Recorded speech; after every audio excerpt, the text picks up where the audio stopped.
Hi friends, అందరికీ అన్నీ తెలుసు, కానీ పూర్తి వివరాలు తెలియవు.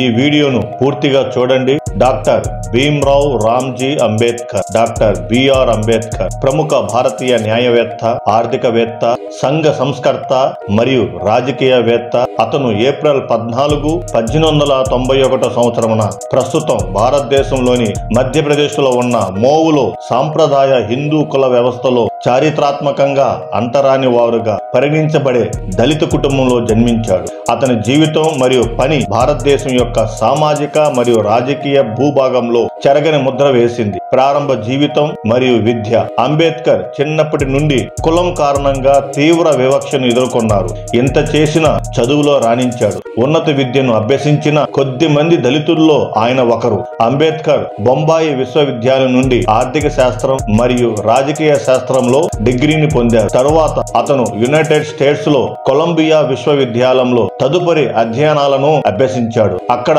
ఆర్థిక శాస్త్రంలో మాస్టర్స్ డిగ్రీ మరియు పిహెచ్డి పొందాడు. న్యాయశాస్త్రం కూడా అభ్యసించాడు మరియు లండన్ లోని గ్రేస్ ఇన్ లోని బార్ కి పిలిచాడు. కుల వివక్షకు వ్యతిరేకంగా పోరాటం. భారతదేశానికి తిరిగి వచ్చిన తర్వాత అంబేద్కర్ కుల వివక్షకు వ్యతిరేకంగా పోరాటంలో లోతుగా పాల్గొన్నారు. అంటరానితనాన్ని రూపుమాపడానికి, దళితుల స్థితిగతులను ఉద్ధరించడానికి అహర్నిశలు శ్రమించారు. అంబేద్కర్ యొక్క క్రియాశీలత అనేక రూపాలను తీసుకుంది. దళిత సమాజాన్ని నిర్వహించడం, నీరు మరియు దేవాలయాల వంటి ప్రజా వనరులను పొందేందుకు ఉద్యమాలను నడిపించడం మరియు అట్టడుగు వర్గాల హక్కుల కోసం వాదించడం వంటివి ఉన్నాయి. భారత స్వాతంత్ర ఉద్యమంలో పాత్ర. అతను ప్రారంభంలో భారత జాతీయ కాంగ్రెస్ మరియు మహాత్మా గాంధీతో సహా దాని నాయకులతో ఉద్రిక్త సంబంధాన్ని కలిగి ఉన్నప్పటికీ అంబేద్కర్ భారత స్వాతంత్ర్య ఉద్యమంలో కీలక పాత్ర పోషించాడు. స్వతంత్ర భారతదేశంలో దళితులు మరియు ఇతర అణగారిన వర్గాల హక్కులపై చర్యలు జరపడంలో కీలక పాత్ర పోషించారు. సమానత్వం మరియు మానవ హక్కులపై భారతదేశం యొక్క విధానాల రూపకల్పనలో సామాజిక న్యాయంపై అతని పట్టుదల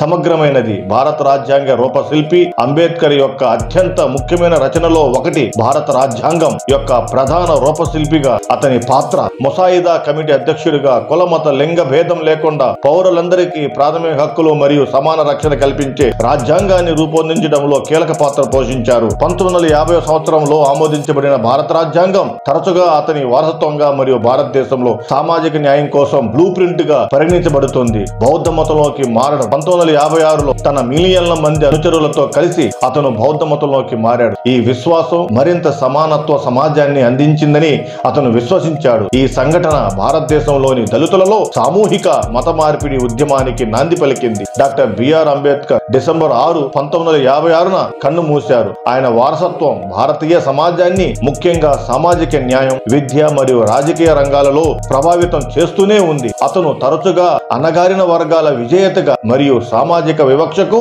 వ్యతిరేకంగా పోరాటంలో కీలక వ్యక్తిగా పరిగణించబడతాడు. భారతదేశంలో అతని జన్మదినాన్ని అంబేద్కర్ జయంతి అని పిలుస్తారు. అనేక రాష్ట్రాల్లో ప్రభుత్వ సెలవు దినం. అంబేద్కర్ జీవితమే విద్యాశక్తికి, రాజ్యాంగబద్ధమైన ప్రజాస్వామ్యానికి, సామాజిక న్యాయం కోసం ఎడతెగని సాధనకు నిదర్శనం. డాక్టర్ బిఆర్ అంబేద్కర్ కు మార్చి 31, 1990న భారతరత్న లభించింది. 3 దశాబ్దాల తర్వాత భీమ్రావ్ రామ్జీ అంబేద్కర్ కు మరణానంతరం భారతరత్న పురస్కారం లభించింది.